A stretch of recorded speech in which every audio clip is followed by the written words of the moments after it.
Morning, people. I hope you've had a fantastic weekend. I've had a great one. Welcome, and it's lovely to have made some new friends this weekend up there at Waterkloof.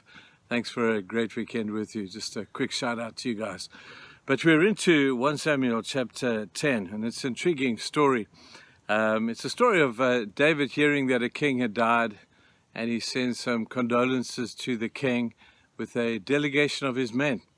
The new king, however, the son of the previous king, took this advantage to disgrace those men. He shaved off half their beards, and he cut the tunics, cut the backside section out of their tunics and sent them home totally embarrassed and in absolute shame. David was not happy with that, so he rallied his troops, and they rallied their troops, and they had this big punch-up. And of course, David won a great victory against them. But I wondered if there isn't a bit of a lesson in here.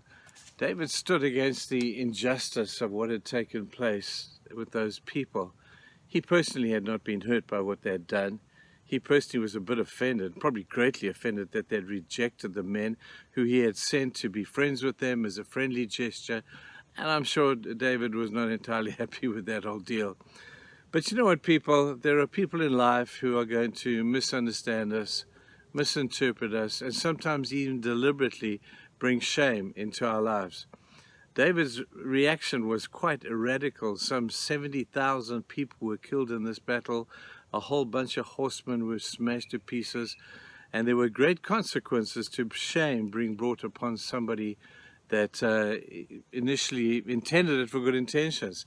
And I wonder if we shouldn't put ourselves not so much in the place of the victorious here today, but let's look at put ourselves in the place of those who did the shaming.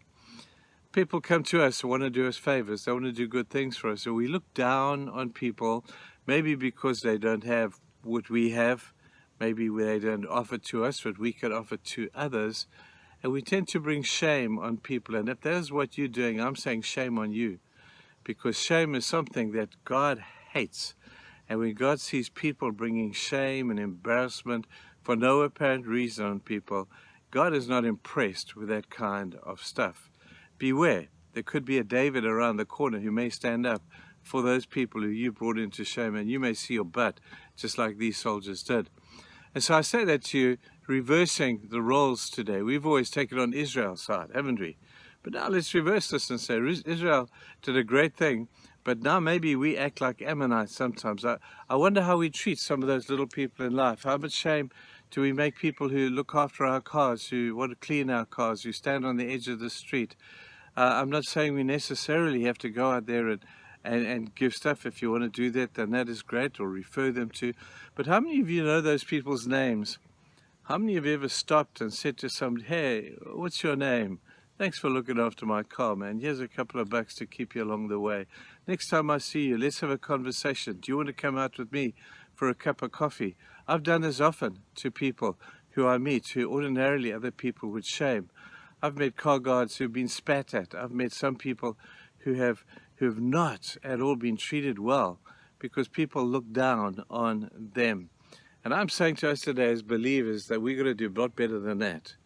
There are people in our lives who come into our lives who we think we have no use for. Be very careful how you treat those people. Be very careful how you treat the people who apparently can offer you nothing, because God watches and judges us according to how we treat these little people. And so a little person is simply somebody who comes into your life and you think ordinarily as human beings, can this guy offer anything to me? Can this guy add value to what I'm doing? And if he can't, let me get rid of him. And if we don't understand him, as the Ammonites didn't in this particular case, you could find yourself, God looking down on you and saying, hey, you need to hold you a whole bunch better than this. This is not the way that things should be. So let's look out there today, people, and let's look for the little people.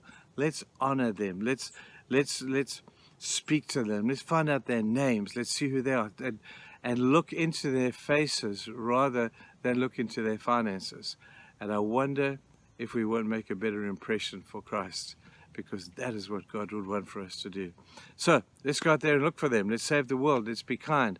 There's nothing more attractive to God than people who are kind to people, and kind to people who can give nothing back to you.